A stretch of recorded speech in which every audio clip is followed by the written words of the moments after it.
Baik, langsung saja Bapak bisa diperkenalkan nama Bapak. Nama saya Darwoto. Terus berapa lama Bapak menjalankan usaha hidroponik tersebut? Hidroponik ini sendiri namanya Dawu Bumi, Mbak. Dawu Bumi kebun hidroponik berkelanjutan. Kalau saya di sini kebetulan sebagai pelaksana. Kalau yang punya sendiri namanya Mas saja ya, Mas Farhan, Muhammad Farhan Robani. Muhammad Farhan Robani. Baik. Mungkin untuk pendidikan terakhir Bapak apa ya? Kalau saya pendidikannya SMA, Mbak. Sebelumnya pernah melakukan pendidikan pertanian atau yang lain? Nah itu Mbak, yang namanya belajar itu kan tidak selalu di akademisi teori di instansi atau apa. Semua orang itu bisa Mbak. Yang penting mau belajar. Oke. Kebetulan kalau yang secara keilmuan yang tahu ya Mas Farhan Robani. Beliau kan lulusan dari IPB Bogor. Terus usaha ini tuh udah punya sertifikat sendiri atau? Untuk NIP ya? NIP dan lain sebagainya sudah ada semua. Sudah ada. Oke, baik. Selanjutnya, mengapa Bapak memilih usaha selada bukan yang lain? Oh. Untuk pemilihan item atau jenis sayuran yang kita pilih itu kan sebelum kita memilih ke salah satu ini kan kita juga observasi dulu Mbak. Kita melakukan penelitian dan juga pengamatan beberapa sayur itu pernah kita tanam di sini Mbak. Alhamdulillah jadi semua bagus juga. Terus karena kita sudah mau melangkah ke bisnis Mbak.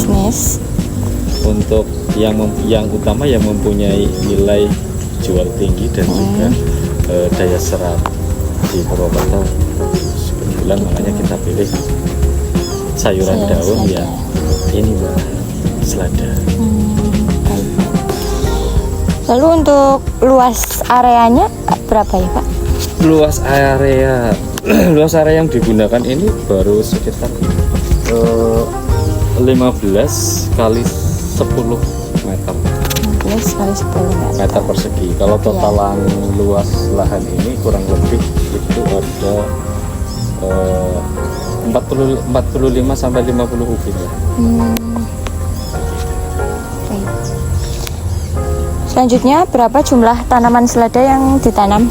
Kalau jumlah tanaman yang ditanam di greenhouse itu ini kan kita bikin siklus Mbak. Kalau dalam satu periodenya? Satu periodenya itu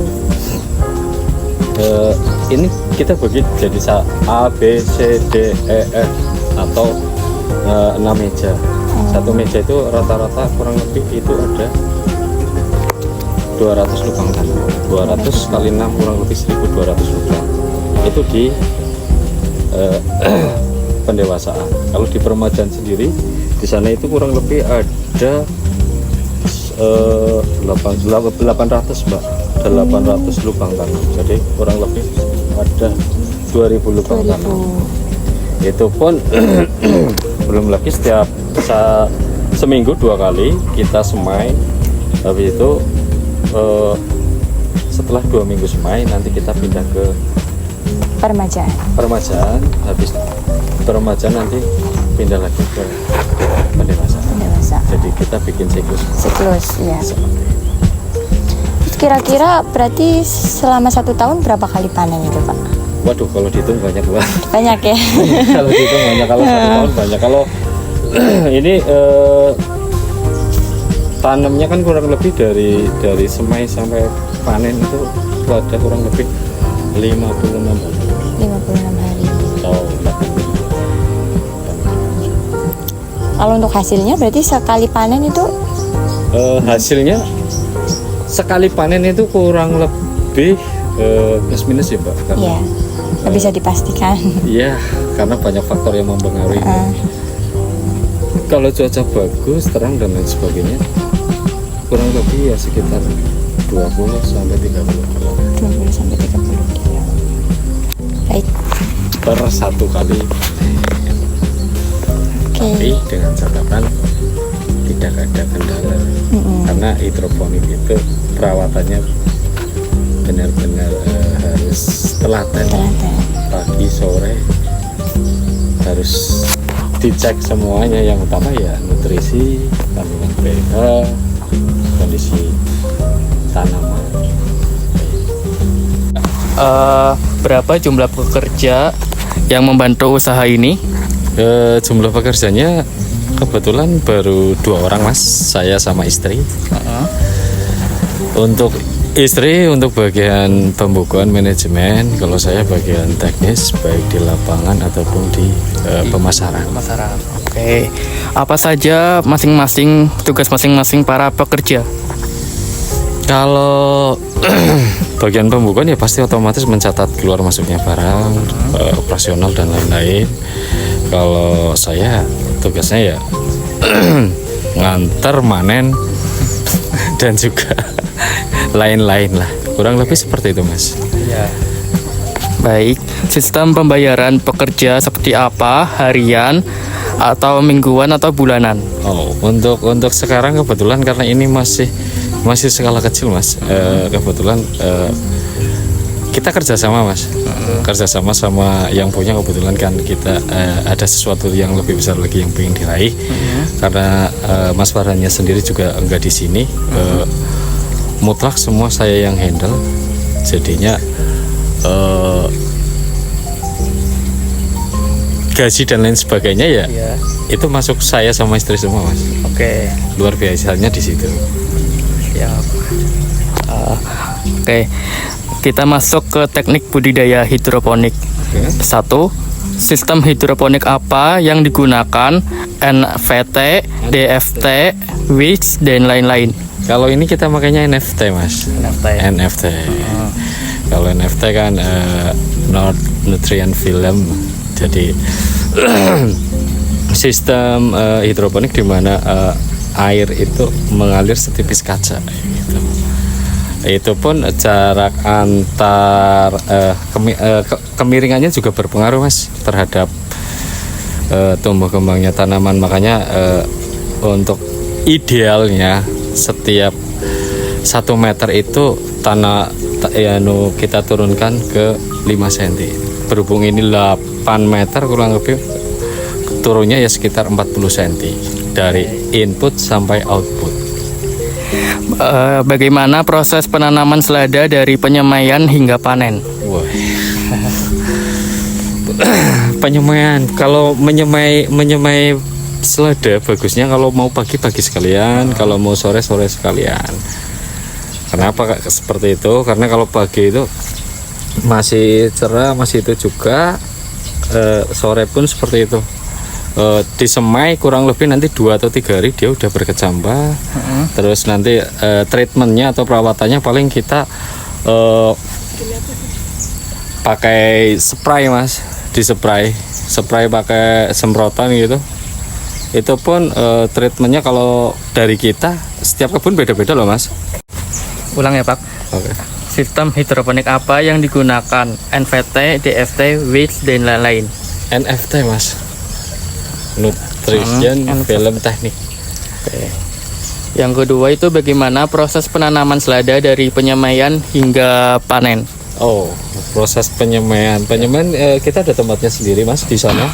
Bisa di shoot mas, itu ujung sana mas.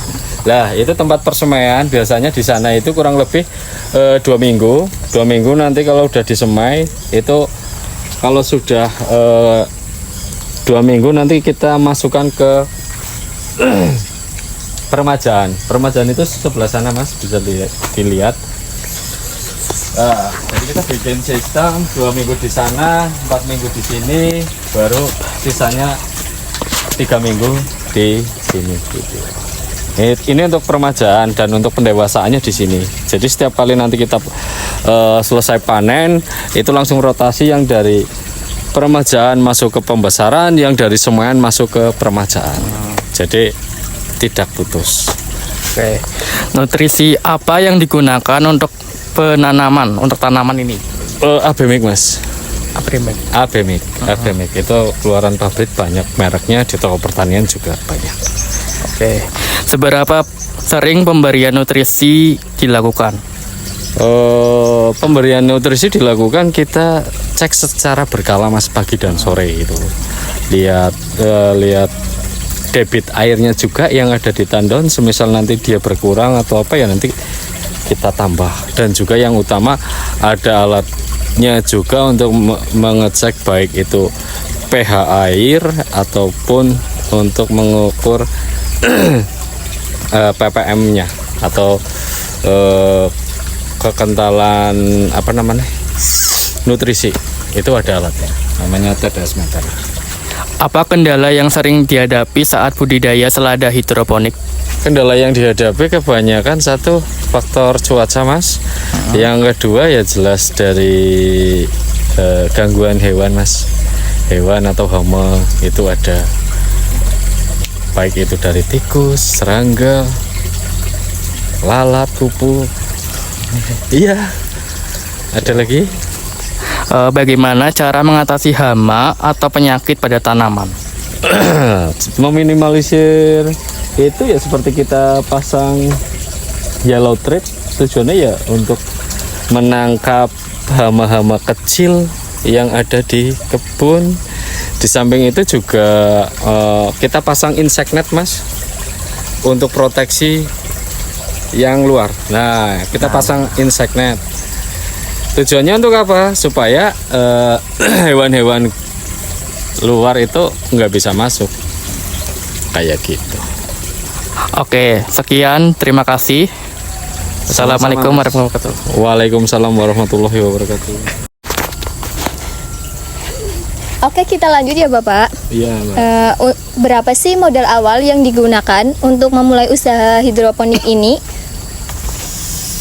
Modal awal untuk memulai hidroponik ini kurang lebih plus minus ya Mbak ya, sekitar 40 jutaan gitu. Nah, modal ini tuh berasal dari mana kalau boleh tahu? Modal ini berasal dari Mandiri Tabungan Mas Farhan Robani sendiri. Keren. Begitu.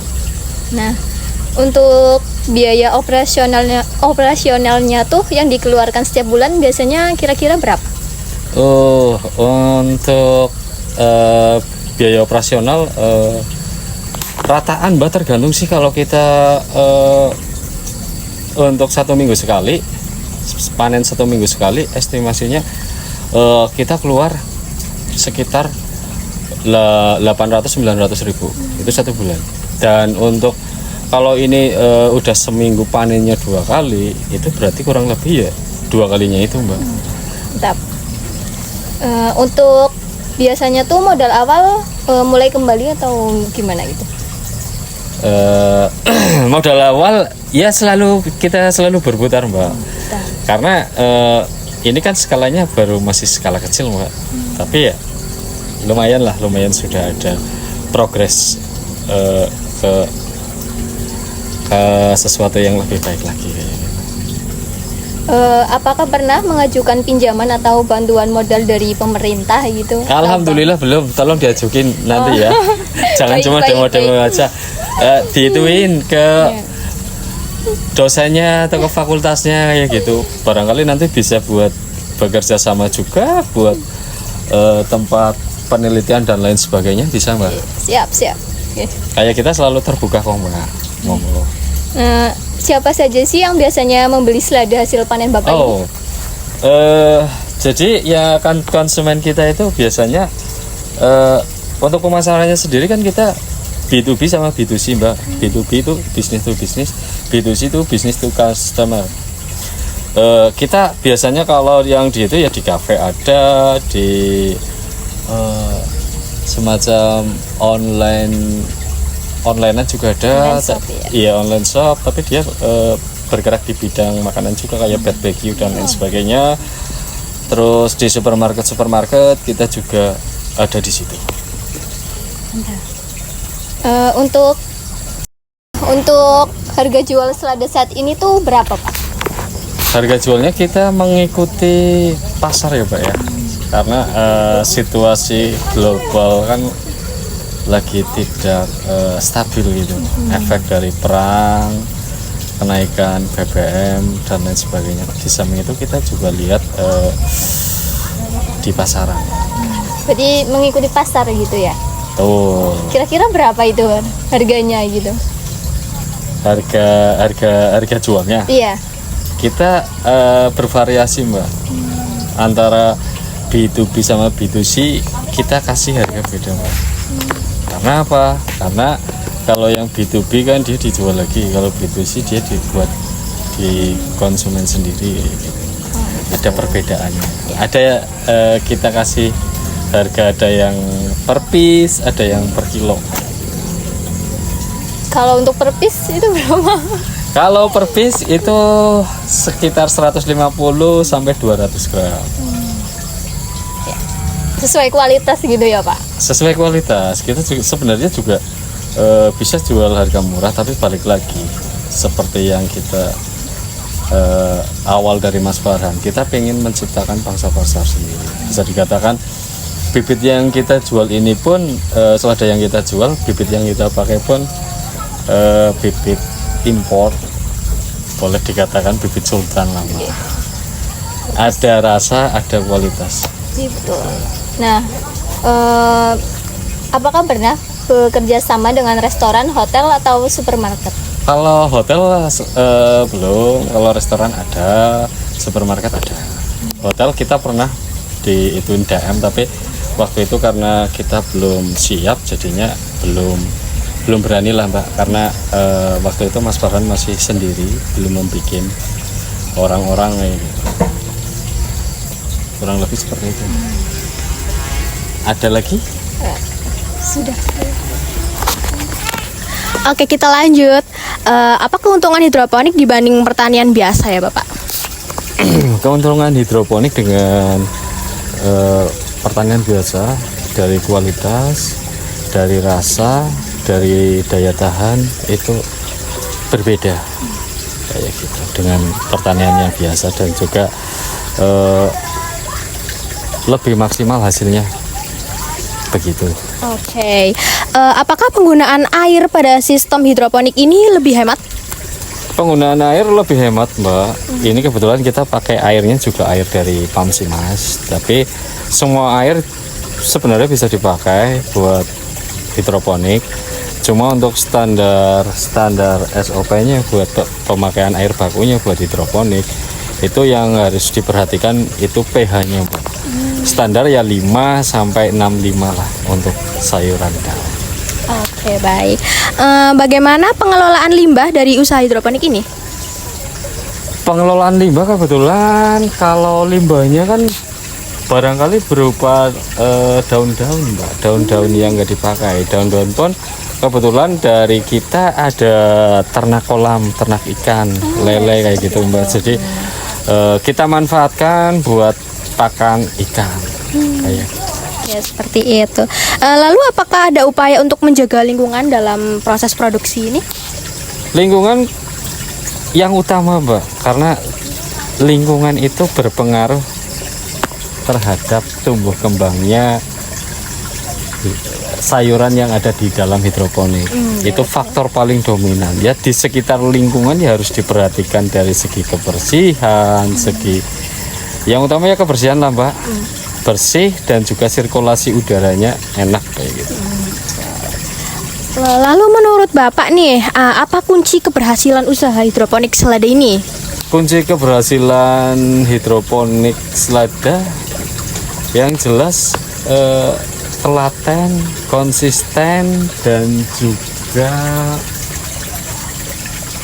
selalu melihat pasar Mbak.